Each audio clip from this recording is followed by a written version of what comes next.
Welcome to Eco Times news analysis. Welcome to this channel. आज एक new update आ रही है हमारे पास में। गवर्नमेंट ने श्री राम जन्मभूमि तीर्थ क्षेत्र में जितनी भी डोनेशंस होंगी उन सबको इनकम टैक्स से एग्जेम्प्ट किया है। यानी क्या मतलब हुआ इसका कि अब जितना भी आप डोनेट करोगे राम जन्मभूमि में, आपको उस डोनेशन में किसी भी प्रकार का कोई भी टैक्स नहीं देना पड़ेगा। तो बहुत इंपॉर्टेंट अपडेट है हमारे पास ये, और बहुत ही कंट्रोवर्शियल अपडेट भी बन सकती है ये, क्योंकि यहाँ पर एक धर्म जाति से इस चीज़ को जोड़ा जा रहा है, संप्रदाय से जोड़ा जा रहा है।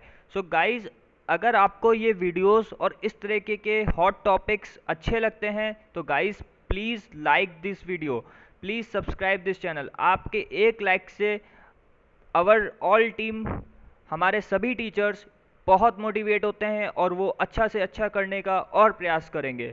सो गाइस, मैं इस वीडियो के साथ साथ में कुछ क्वेश्चंस भी पूछूंगा जो कि इस टॉपिक से रिलेटेड होगा। तो आप प्लीज़ उसको कमेंट सेक्शंस में जाके कमेंट ज़रूर करिएगा। उससे क्या होगा कि आपका नॉलेज पता चलेगा कि आप जो प्रिपेयर कर रहे हो वो एग्ज़ाम के लिए आपका प्रिपरेशन कितना सही है। सो गाइज, स्टार्ट करते हैं आज का वीडियो। सबसे पहला यहाँ पर देखिए एक आया है हमारे पास गवर्नमेंट का डिसीजन, जो कि मैं डिस्कस कर चुका हूँ कि फाइनेंशियल ईयर 2021 से जितना भी डोनेशन दिया जाएगा श्री राम जन्मभूमि तीर्थ क्षेत्र में, वो सब क्या होगा, इनकम टैक्स से एग्जेम्प्ट होगा। यानी आपको किसी भी प्रकार का इनकम टैक्स उस पर नहीं देना पड़ेगा। ठीक है गाइस, आगे बात करते हैं इनकम टैक्स के किस सेक्शन के अंदर आएगा ये। तो इनकम टैक्स के सेक्शन 80G के अंदर ये जो एग्जेम्पशन मिल रहा है ये हमको मिलेगा। अब ये सेक्शन 80G क्या कहता है हमसे, ये समझते हैं सबसे पहले। तो ये सेक्शन जी कहता है कि जितनी भी प्लेस ऑफ हिस्टोरिक इंपॉर्टेंस है या फिर प्लेस ऑफ पब्लिक वर्शिप हैं, अगर उनमें किसी भी प्रकार का डोनेशन दिया जाता है तो वो इनकम टैक्स से फ्री रहेगा, एग्जेम्प्ट रहेगा। यानी उसके ऊपर कोई भी इनकम टैक्स एप्लीकेबल नहीं होगा। इसको मैं एक एग्जांपल के साथ समझाना चाहता हूँ। मान लीजिए आपकी एनुअल इनकम है 10 लाख रुपीज़, ठीक है। उसमें से अगर आप 50,000 डोनेट करते हैं, यहाँ पर कितने रुपीज़ डोनेट करते हैं, 50,000 डोनेट करते हैं, कहाँ पे, श्री राम जन्मभूमि में, तो आपकी जो टैक्सेबल इनकम बनेगी वो सिर्फ 9.5 लाख रुपए बनेगी। 9,50,000 रुपये पे ही सिर्फ आपको टैक्स अब देना पड़ेगा। यानी 50,000 रुपये आपके टैक्स फ्री हो जाएंगे। So guys, I think clear हो गया होगा ये कॉन्सेप्ट आपको। तो यहाँ पर देखिए फिर से सेक्शन 80G के बारे में एक्सप्लेन किया गया है कि जितने भी रिलीफ फंड्स या फिर चैरिटेबल इंस्टीट्यूट्स होते हैं उनमें डोनेशन करने पर हमें ये हमारी जो इनकम हो जाती है वो इनकम टैक्स से एग्जेम्प्ट कर दी जाती है। यानी हमें किसी भी प्रकार का इनकम टैक्स नहीं देना पड़ता है।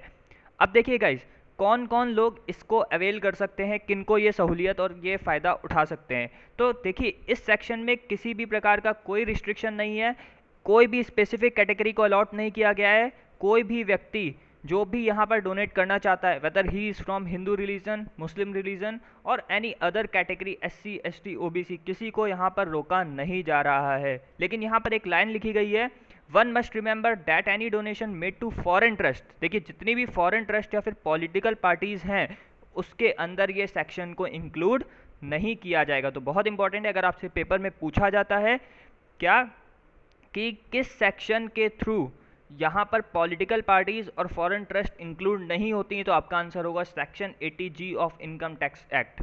ठीक है गाइस, अब पहला क्वेश्चन मेरा जो आपको कमेंट्स में करके बताना है कि हमारे CBDT के चेयरमैन कौन है, central board of direct taxes. ठीक है, ये बहुत इंपॉर्टेंट है, आपको पता होना चाहिए कि इसके चेयरमैन कौन है। आगे बढ़ते हैं। अब देखिए पेमेंट हम किस मोड में कर सकते हैं। यहाँ पर अगर आप पेमेंट कैश में कर रहे हैं तो आपको मैक्सिमम जो डिडक्शन मिलेगा वो 2,000 रुपये, यानी 2,000 से ज़्यादा आप सेविंग नहीं कर पाएंगे। लेकिन आपका अगर मोड ऑफ पेमेंट चेक या फिर डिजिटल पेमेंट है तो आपको कोई लिमिट नहीं है एग्जाम्पशन की, आप कितना भी छूट का यहाँ पर फ़ायदा को उठा सकते हो गाइस। ओके, अब यहाँ पे हमारे पास amount of donation that can be claimed as deduction from income. देखिए दो प्रकार की छूट मिल सकती है, या तो आप यहाँ पर 100% यानी कंप्लीट छूट ले सकते हो या फिर 50% छूट ले सकते हो। इसको फिर मैं एक एग्जांपल से एलिब्रेट करूँगा कि आपका इनकम है 10 लाख रुपए, ठीक है, तो अगर 50,000 रुपये आप यहाँ पर डोनेट करते हो तो अगर 100% एग्जेम्पशन मिलता है आपको तो पूरा 50,000 आपका इनकम टैक्स फ्री होगा। लेकिन अगर 50% सिर्फ मिलता है तो सिर्फ 25,000 रुपये आपका क्या रहेगा, इनकम टैक्स फ्री रहेगा, यानी 9.75 लाख पे आपको अपना इनकम टैक्स भरना पड़ेगा। तो सेक्शन 80G आपसे क्या कहता है, सिर्फ दो प्रकार के एग्जाम्पशंस मिल सकते हैं, या तो आप 100% एग्जाम्पशन ले सकते हो या फिर 50% एग्जाम्पशंस ले सकते हो। ठीक है guys. How much of the amount donated can be claimed as the deduction and whether with और विदाउट प्रॉपर लिमिट। तो यहाँ पर एक लिमिट्स बनाई गई हैं 100% और 50% का। उसके बाद यहाँ पर देखिए अब कौन कौन सी चीज़ों को रखा गया है इस सेक्शन 80G। तो prime minister national relief fund जो लागू हुआ था और यहाँ पर नेशनल डिफेंस फंड, ये कुछ एग्जाम्पल्स हो सकते हैं जिसके द्वारा सेंट्रल गवर्नमेंट ने सेक्शन 80G एक्ट लगा के इन दोनों फंड्स पे इनकम टैक्स एग्जाम्पशन लोगों को दिए थे। इसके और भी एग्जाम्पल्स हमारे पास देखने को मिलते हैं। जवाहरलाल नेहरू मेमोरियल फंड, ये भी हमारा एक फंड था, इसमें भी हमको 50% का एग्जाम्पशन मिलता था। देखिए ऊपर वाले जो मैंने गिना है PMNRF और NDF, इन दोनों में आपको 100% डिडक्शन मिलता था, और जो मैं जवाहरलाल नेहरू मेमोरियल फंड और प्राइम मिनिस्टर ड्रॉट फंड की बात कर रहा हूँ, इसमें आपको 50% का डिडक्शन मिलता था। यानी अगर आप इसमें दान करते हैं तो 50% का डिडक्शन आपको मिलता है। यहाँ पर हमारे पास नोटिफिकेशन भी आया है मिनिस्ट्री ऑफ फाइनेंस का, ऑफिशियल नोटिफिकेशन का, ये हमारे पास स्क्रीनशॉट है यहाँ पे। तो देखिए यहाँ पे लिखा हुआ है कि श्री राम जन्मभूमि क्षेत्र, जिसका पैन नंबर भी दिया है, to be place of historic importance and a place of worship.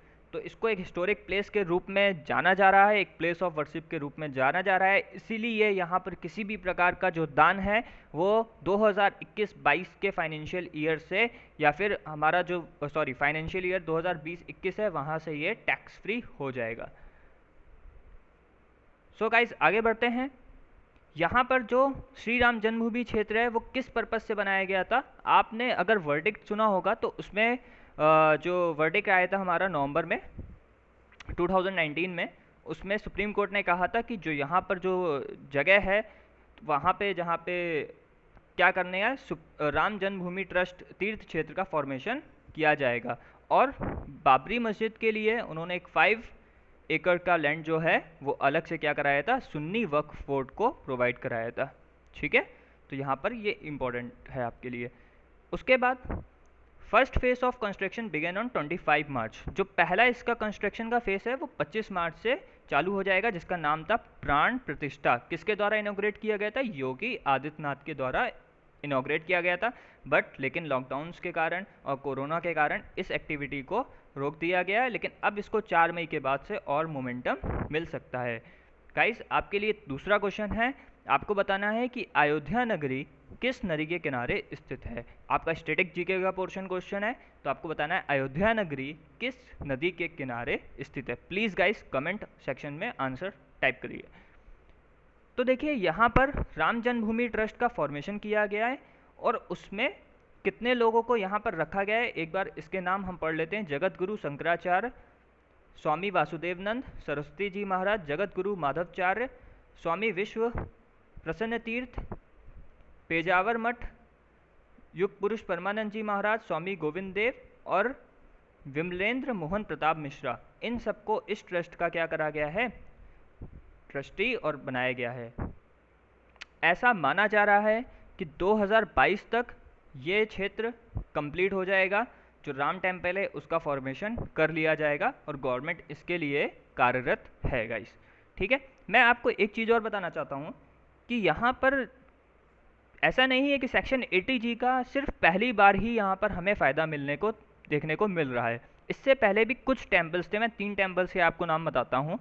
पहला है अरुमिलगु थिरुकोइल, जो कि तमिलनाडु में स्थित था, उसको मिला था। दूसरा था अरियाकुंडी पेरामुल टेम्पल, जो कि केरल में था, यहाँ पर उसको भी एग्जम्पशन मिला था।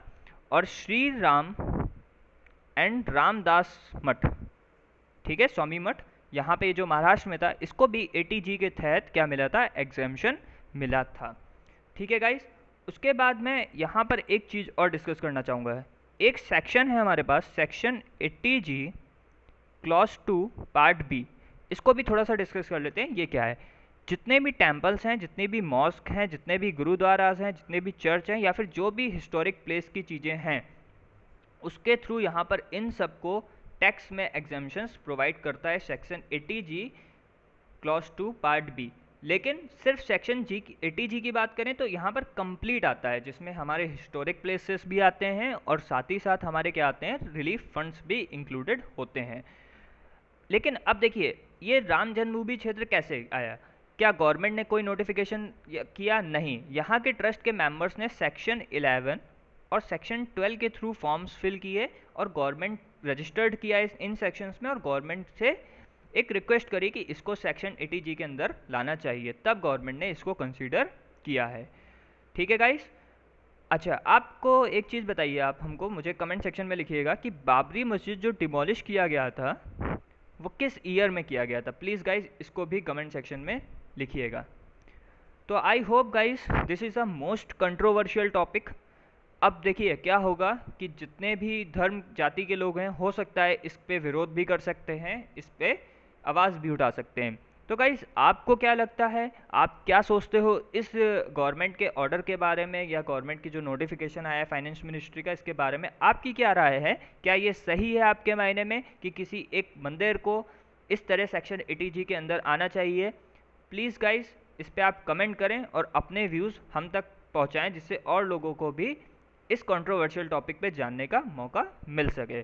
सो गाइज अगर आपको ये वीडियो पसंद आया हो तो please like, please comment, please share and please subscribe, और उन लोगों तक इस चैनल को पहुंचाएं जिनको वास्तव में इस चैनल का नीड है। सो गाइज आज के लिए इतना ही। Thank you, God bless you, bye.